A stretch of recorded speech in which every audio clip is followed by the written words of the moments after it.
Penampakan kampung di kolong tol lewat gang sempit hingga jalan harus menunduk, lengkap ada sekolah.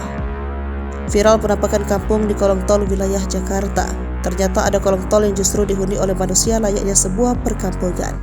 Beredar video perkampungan yang berada di bawah kolong tol. Kehidupan warga yang tinggal di bawah kolong tol mencuri perhatian. Salah satu tol di Jakarta menjadi tempat sekumpulan warga bertahan hidup. Warga ini berani membuat kampung di bawah kolong tol. Bukan hanya sebagai tempat tinggal, kampung tersebut memiliki kehidupan seperti pada umumnya. Penampakan kampung di bawah kolong tol diungkap oleh Irfan Jayani, pemilik akun YouTube Bang Brel TV. Dalam video tersebut, tampak jalan masuk ke kampung harus melewati gang sempit seluas badan orang dewasa. Gang tersebut berada di pinggir jalan tol. Setelah itu, berjalan ke arah bawah tol untuk memasuki wilayah perkampungan. Saat masuk, posisi tubuh harus menunduk supaya tidak mengenai bagian atas tol. Rumah-rumah beratapan jalan tol memiliki sekat sebagai pembatas antara satu rumah dengan lainnya.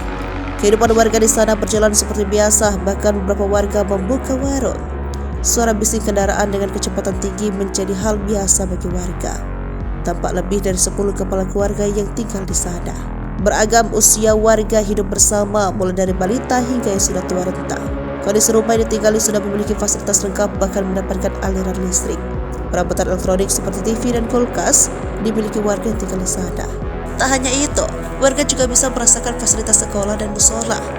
Untuk sekolah diberi nama Pondok Domba Kolong. Sekolah itu menjadi satu-satunya tempat untuk anak-anak belajar.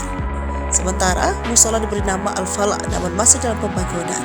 Musola tersebut hasil bantuan dari Ustazah Oki Setiana Dewi. Meskipun fasilitas lengkap, kondisi pengap dengan cahaya yang minim tidak bisa dihindari. Belum lagi banyak barang berserakan dan jemuran yang tergantung. Siapa sangka, di balik hingar-bingar Jakarta terdapat kehidupan layaknya perkampungan di bawah kolong tol.